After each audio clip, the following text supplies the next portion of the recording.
Hello and welcome to The Realm. I'm Dr. D. I bring the strategy. I'm Dr. K. I bring the psychology. We are business psychologists and your guides to the executive realm, where we bring strategy and psychology together. So you can bring your best to your C-suite, your teams, and your customers. Today, we're talking about leadership styles, looking at the strengths and weaknesses of different natural styles, biases that are introduced when a person with one style works with another style, and how to flex your style to maximize your and your team's success. So let's get to work. Dr. K, there are so many different models and ways to evaluate leadership styles. How do you think about the leadership frameworks you use when working with your business clients? You are absolutely correct. There are so many different leadership frameworks. For the most part, there tends to be a commonality. There tends to be within all the frameworks, there is the leader that tends to guide or is one that walks with their employee instead of walking ahead of them. And there is the leader that tells everyone what to do, very transactional. This is what I need, you do it. Okay, that's the end of our relationship. And then of course there's always going to be the leader that's just kind of like, hey, do what you got to do, get it done, check in with me when you need. I believe that happens in all of the frameworks, even if there are different ways to phrase it, if there are different names to the frameworks or the different leadership styles within the frameworks. I believe overall it's very common throughout all the frameworks. So for me, it's working with how I better understand leadership styles. That way I'm giving more of an authentic self with my business client. There is a bit of a danger in applying a label to somebody's leadership style because people tend to then identify with that label and feel stuck maybe that this is who they are and they don't have the ability to flex or they don't necessarily recognize when they need to flex. What's really important to take away from any leadership style you're using is it is flexible. The labels, well, if you apply them to yourself and say, well, it's because I'm an autocratic leader, I have an autocratic leadership style, it's just who I am. Well, then you're missing the point of what the leadership styles are about. There are a lot of good frameworks, and you're right, they do have some commonality. It's the number of dimensions and the descriptions that go along with those. There's the transformational, transactional, laissez-faire, avoidant model. There's Goleman 6 that has 6 elements from visionary and coaching and democratic, pace setting, commanding. You have Lewin's model, which looks a lot like the transformational, transactional, laissez-faire. I think it's autocratic, democratic, and laissez-faire. And then there's the situational leadership style, which has 4 dimensions. So there are a lot of good frameworks, and I think it is important that an organization adopt a common language around leadership styles so that you can say, here's my natural style, here's where I flex when I'm stressed out, here's where I am really uncomfortable, so that when you're having a conversation, you can say, hey, it'd be great if you, in this situation, maybe went more democratic instead of coaching leadership style. The language is good, but the risk is that you adopt a persona and other people label you as a particular leadership style when everyone really flexes along these dimensions as they're working. Yeah, absolutely. And, there are some people that feel more comfortable in certain leadership styles for whatever reason, whether that's what they were taught or that's just their natural style. And there's always going to be someone from the outside labeling a leader. What's interesting is that someone could, if one person may say, oh, she's transformational, but someone might have had a different experience and all of a sudden it's transactional. So it's not just how you portray yourself, it's also how that person sees, how your employees see how you work. In the end, it doesn't really matter how they see you. It's being able to change to work with that person so that the work gets done, they feel safe, because some people work better with a transactional leader. Some people work better with transformational. Some people work better with laissez-faire. Hey, they just let me do what I need to do and I check it. So it's always a ever-changing concept within a business or as a leader. Yeah, and I think that's really an important dynamic to consider in your leadership style is it's not about how you lead, it's how others follow. It's how they perceive you. For example, I tend to lean towards the transformational style in that three-bodied framework, or in Goleman's, I tend to lean towards the visionary style. I like to talk about change and inspire people and motivate folks to try new things and explore what opportunities are available. And someone who is highly transactional, somebody who is change averse, somebody who likes a lot of normality and routine in their day-to-day activities, my style, my natural approach is very disruptive in their day-to-day working style. So I have to think consciously about who I'm working with and how I'm communicating to make sure that I am resonating in a way that's going to be understood by them. And when I'm talking to a large group, I have to make sure that I cover all the bases, that I am visionary, that I touch on the emotional component for folks that are much more emotive in their style. I have to be directive for those that want to know very clearly where are we going, but I also have to be supportive in coaching for those that want to feel like they're taking the lead on whatever the change in the transformation is. So you really have to adapt and be very cognizant of how you're communicating what your style is and what your approach is so that it can resonate with the most number of people if you're talking to a large group, but you also have to be very specific and targeted when you're working with an individual or a small group. Absolutely. It's fluctuating between all of them. And for me, my style is somewhat the same. If I go through the transformational, transactional types of leadership, I am very, let's look at your strengths and how can we build upon them? Let's look at your weaknesses and how can we improve those? And I will use what my clients need. Then with the transactional part that I bring in is offering different steps to take. The laissez-faire part of me allows them to choose what works best for them, allows them to individualize these transactional ideas or suggestions so that it works best for them. I can fluctuate within one session through all three of those, depending on what is happening. As a leader, you want to go with your biggest strength because that's what you are good at, but you want to allow room for flexibility because just because that's where your strength is doesn't mean that your team or individual employee or what have you will be able to resonate with that particular style. So it's very important to kind of get an idea of what all the styles look like and then individualize all the styles to yourself while keeping what is more naturally your style. You can overuse a style. So if you tend to a laissez-faire approach to leadership and you step in when it's necessary, you can become too disconnected from the day-to-day operations, from the tactical, from the operational. People can think that you're not engaging enough, even though you might be well aware of everything that's going on within your team. Your style of delegating can be perceived as being far too hands-off. Somebody who is transformational can overuse the transformational element. And same thing with transactional. If you are highly transactional and you don't bring in your transformational, you can come off as being overbearing or a micromanager and not open to change, which is a risk for a leader. So understanding what your natural style is and what your natural bias is and being able to flex that based on the situation is certainly necessary. And it's a risk of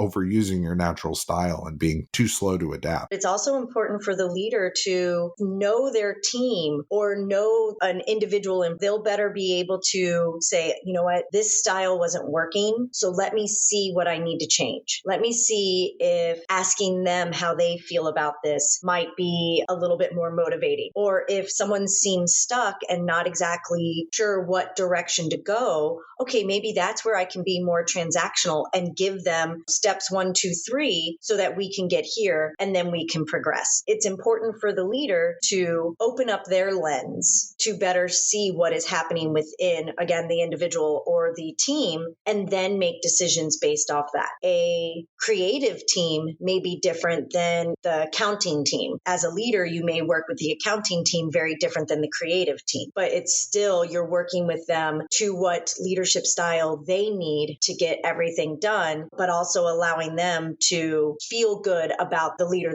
It's about clarifying what it is that you want to accomplish. It really doesn't matter what kind of team that you're working with in some regard, because you want to inspire, motivate, and set the direction. You then need to facilitate collecting information from people, and then you need to deliver results. And then you need to let people actually do the work. What? Kind of let them go and run. So you really do need all of the leadership styles for any conversation across the span of an engagement. You're absolutely right. A message fundamentally needs to resonate with the team, and folks that are in creative roles hear messages differently than those that are in tactical operational roles. It doesn't mean that people in finance or in operations and day-to-day operations are not creative. There are a lot of creative elements to that, but the actual getting the work done, there is a mindset that goes into the level of precision that goes into accounting, for example. And just like in marketing or in a creative element or a strategic part of an organization, yes, people will tend to want a more motivational message, but they still have to get the work done. So they need that tactical getting motivated and moving and getting things accomplished to hit a deadline. So you really do, it doesn't really matter. The messaging and the approach might be stylistically different in how you approach those various teams, but the end result is still the same. You've got to motivate, you've got to solicit input, and then you have to get the work done. How we communicate may be different, again, individually or through teams, but it's important to communicate as a leader, holding yourself accountable. If you recognize, wait a minute, I was using this leadership style with this person, but it didn't seem to work. Hold yourself accountable and go, you know what? I could probably change that. Let me see what I can do differently so that we can get the work done. Be honest with yourself. Maybe you don't go to that particular employee and say, hey, I messed up and sorry, I was, doing it this way. Or maybe you do, depending on your level of relationship or what the atmosphere of the organization is. But as long as you can recognize, what needs to change and you hold yourself accountable for your part in it, that change right there shows an amazing characteristic of a leader, because then you can make the change, help the organization, help the team, help the individual along the way. And that's really important. Yeah, I couldn't agree more. And you don't necessarily have to guess whether or not a message resonated with somebody else or if your approach was appropriate. Have that conversation. Ask your team. On reflection, what did I miss? How could that have better resonated with you as an individual? Or if you have a trusted colleague or mentor that is listening in on some of these conversations, you can say, give me some feedback. What could I have done differently, better? Could I have reached a broader audience? Could I have inspired more? Did I over-index on a particular part of the conversation? Did I overuse inspiration and underuse tactic? You can certainly have those conversations. Demonstrating that level of openness to feedback demonstrates you are being cognizant and conscious of your style and your approach. And I think people really appreciate that, because people get really uncomfortable having those conversations sometimes. Oh, absolutely. It's not fun to admit to your weakness or admit to your part. It's not always an easy concept to put out there. And it's not always easy for employees to be like, yep, that's exactly how it was. And it's not easy for employees to say, well, it could have been better spoken this way, or if you had gone in this direction, we might have gotten more. That's not always an easy conversation to have. However, it's an important conversation to have. And that shows rapport building or relationship building within an individual and a leader, a team and the leader. And then also within the team itself, being able to, hey, if we can communicate with our leader this way, we should be able to communicate within our team as well. It's important to flex your natural style, and it's important to flex to other styles. One of the things that I've observed over my career is that there tends to be some sort of style guilt, right? If you're in a culture that's highly transactional and you are a transformational leader, people sometimes feel guilty or feel bad about their natural leadership style because it's in conflict or it's so different from those that they admire. Same thing with a transactional leadership style. I've observed that a lot where people said, "You're so good at inspiring people or bringing people around to a new way of thinking, but I just don't have that ability." But everybody does have that ability. It's about communicating in a way that's authentic to you and approaching. Just because you are a pick a model. If you are in Goldman Sachs and you tend to lean towards the commanding leadership style, which would be the one that really takes the lead and demonstrates authority and is driving solutions and is trying to drive results, people can feel guilty about being that powering command presence in a world where emotional connection and inspiration and getting people on board is a preferred style in many cultures. So people tend to feel a little guilty about their style and are ashamed of their style when it's not a label. It's not something that you are. It doesn't define who you are. It is a Piece of the puzzle. approach. Yeah, it's a base level approach that you lean on in uncertain or unusual or new situations. And you just have to be conscious that in this situation, I'm going to flex to this style, or I'm going to sit back and wait and see what the situation bears before I lean in. And I know I have a tendency to be overly visionary in my approach. So I need to hold back on that until it's time to be visionary. If you struggle with, this is exactly who I am, and this is the only way that I am able to do this, that's where coaching comes in. That's where finding a coach of leadership styles or someone that can help walk you through it. The power of having a professional coach come in and help to identify what your natural style is and your strengths that might be a characteristic of the other styles. The power in that can be amazing, can be overwhelming to where it can take you as a leader to a whole nother level. Just because you feel that this is exactly who you are does not mean that that is fact set in stone. No changes can be made. But you have to be willing to go, you know what? This is where I feel that I always am, but I kind of like some of these other characteristics of these other leadership styles, and I want to learn those. And that's when you bring in someone, you talk with someone, and you practice with that person. That's all part of the coaching is practice, and then you take it out into the real world with an individual employee or with your team. And you can practice those, and then it becomes more natural. It may be a struggle at first.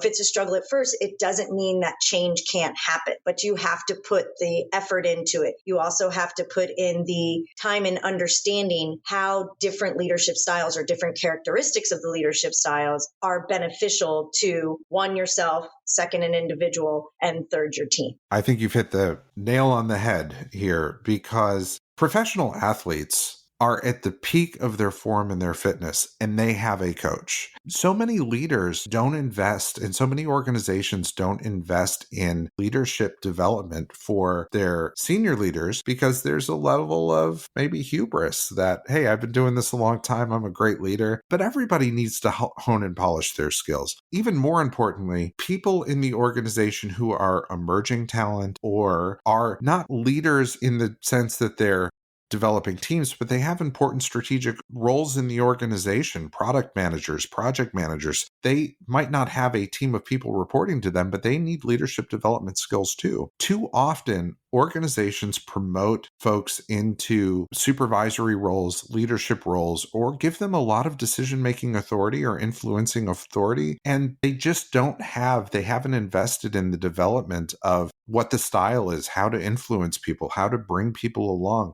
It makes so much sense to have a professional deliver that knowledge and that skill set, but more importantly, be an independent voice that is outside of the immediate culture and the immediate political influences within the organization to be able to have an objective perspective on situations that happen and give people the blunt truth sometimes that they need to hear that they might not hear from those around them. The power of a development coach, a leadership coach, an executive coach, a team coach, whatever you want to call it, is so powerful in an organization that it's just silly to me when leadership teams or leaders don't have them. Leadership development, an organization providing the resource to develop either an up and coming leader shows, one, for that leader, shows that they care. Two, allows room for an advantage for that leader to go many places within the organization. In the end, spending the money on the resources and providing this coaching for a leader can only improve the organization. I'm not the sports person,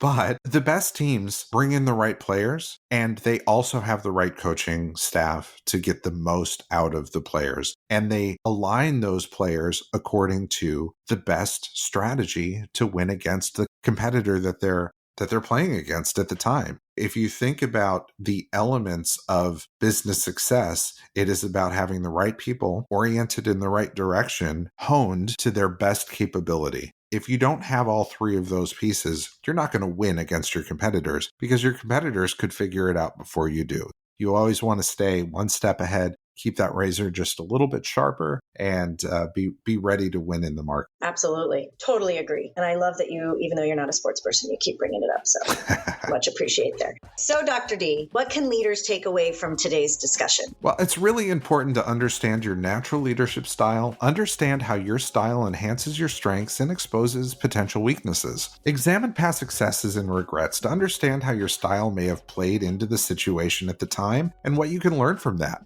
Get feedback from colleagues, peers, and team members on your style strengths and where your style may hold you back. Build strengths from related styles into your leadership arsenal. You can flex your style when the situation is right. It's important to remember your style is not a label, it's the way you use your tools to approach challenges and exert influence. And professional athletes have coaches, business professionals should have a coach helping them to build and hone their skills. So who's yours? Find a coach who will give you insight, speak with candor, uncover biases and blind spots, and inspire introspection. So, Dr. K, what's on tap for next week? Next week, we will be talking about competitive strategy, what it means to think like your competitor, and how that thinking can drive personal and organizational growth. Huge. Excellent. Yeah, it's a fun conversation. Well, thank you for the conversation today, Dr. K. And to all of you joining us on this journey to the realm, thank you so much. I'm Dr. D. And I'm Dr. K. And we are looking forward to your next visit to the executive realm. I'm going to get a triangle and be like, bing. No. You're going to put that in there? No.